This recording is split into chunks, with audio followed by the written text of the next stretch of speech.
Yan, sa mapagpalang araw ulit. So, ngayon meron naman tayong bagong video dahil meron tayong bagong project.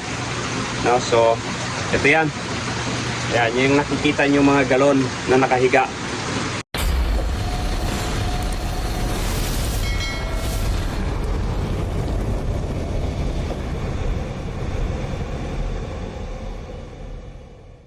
Balik 40 piraso po yan na sit up. Okay, so ito yung ating mga tangke. Okay, DIY, ano ng washing machine. Buti hindi na ibinta ito. Okay, kaninang umaga may nailaman na ako rito. Yan, so ito na yan. May nailaman na po tayo dyan at meron na rin silang pagkain. 10 piraso to, sa palengke ko lang nakuha. Kaya lang hindi ko napansin, may damage yung... Ay, namatay na yata. Ay, may damage yung dalawa. Kaya hindi ko sinama dito. So, bali 8 lang ito. Ayan, 8 piraso. Ayan, mukhang malalim itong isa na to ha. Okay, so ayan sila. Ngayon, may kinuha ulit ako. 20 pieces to, 20 piraso. Ayan, malalaki. Kaya lang, halos karamihan lalaki. So, kakaunti lang po yung babae na, huli nila. Kaya, ngayon, umpisahan agad natin ang pag-identify ng babae, lalaki. Okay, sa Alimango doon po sa first time na gagawin ito, na gustong gumawa ng ganitong negosyo. Kaya pwede kasi nating gawing negosyo ito. Bale, ang bibilhin mo ito ngayon, mga payat yan, presyo ng payat po yan. So first time po, no? First time kong gagawin ito ngayon.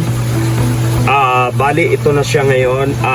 Titingnan natin paano mag-identify kapag gusto nyo magsimula ng ganitong business. So, una, siyempre, kailangan mong i-identify muna yung babae at lalaki. Kasi kung maaari, mas maganda puro babae. Kaso dito sa nakuha ko na to ay karamihan lalaki. So, no choice tayo. Maliban dito, may mga maliliit na nga akong naisama. Ito babae. Lalaki rin pala to na isama. Okay, so maring ito yung free kanina. Paano nga ba natin ito i-identify kung alin yung babae at kung alin yung lalaki at kung payat o mataba. So ganito lang to.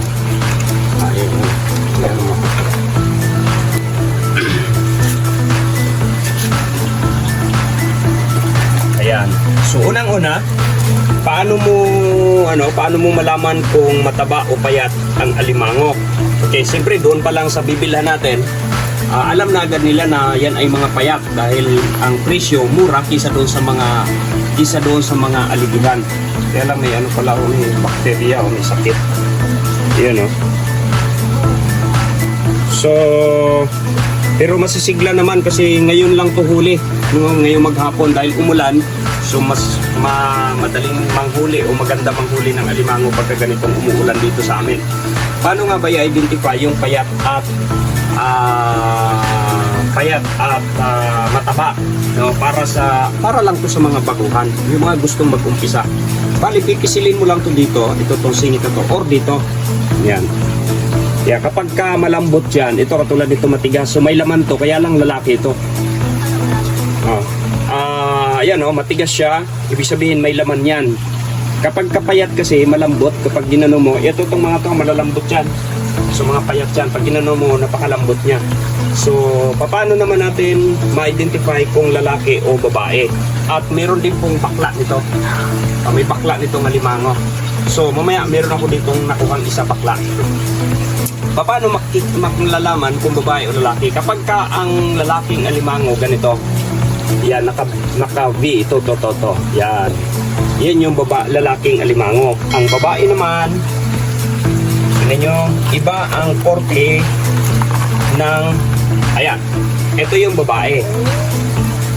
Di ba magkaiba sila? Yan. Kita nyo, yung tiyan, iba. Ito, papa ganon, no? Medyo pabilog yung dulo. Reko.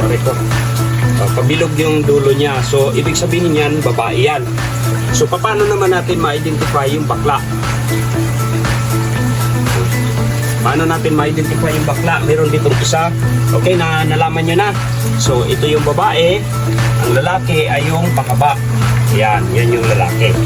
So, meron dito kanina. Ito siguro yung may bading. Ayan, oh. Ito yung bakla.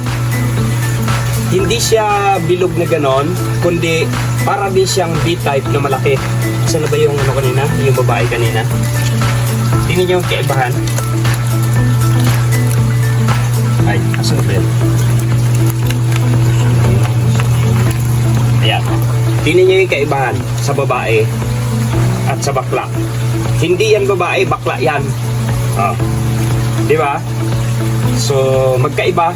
Ito bilog, sakop doon. Ito naman, parang pabirin pero malapat. Iba sa lalaki. Oh. Tingnan nyo ang lalaki. Pero ito, base din sa aking pag-aaral, siyempre inaral na muna natin to bago natin sinimulan. Ito tinatawag nila na batik. Ayan, batik. Merong mga king crabs. Ito yung mga king crabs, yung pulahan na tinatawag ko. King crabs po yan. Basta ganyang mga pulahan. Yan. Lalaki, di ba? Lalaki. Pero kaya lang, lalaki niya. Pero ang lalaki niyan. Patatabain natin yan. So, itong batik, mabilis din nila ito lumaki. Pero sabi doon sa sabi doon sa binilang ko, ito daw yung mabagal lumaki. Pero may napanood ako na ang sabi nila, itong batik, mas maganda kasi mabilis daw ito lumaki. Ito, may napanood din ako, ang sabi niya, at ilang video na yung napanood ko sa YouTube. Ito daw bakla na to nagiging babae. Nagiging babae ito. So ang ginagawa nito, pag ito daw nag-mold, so nagiging babae. Yung kanila ay ang ginagawa ay pino-force molt ang tawag. So gagawin ko rin po yung force molt na yun ngayon. Umpisa pa lang ng ating pag-aalaga, eksperimento na po agad tayo. Meron ako ditong nakuha na babae, ayan bakla. Ayan meron pa pala akong bakla na ayan. Ayan so bakla yan. So meron ako dito na i-force mold ko, titingnan ko kung ano mangyayari doon sa na yan. Okay, so ito sayang naman, patabain na lang natin. Tanggalin mo yung kamay.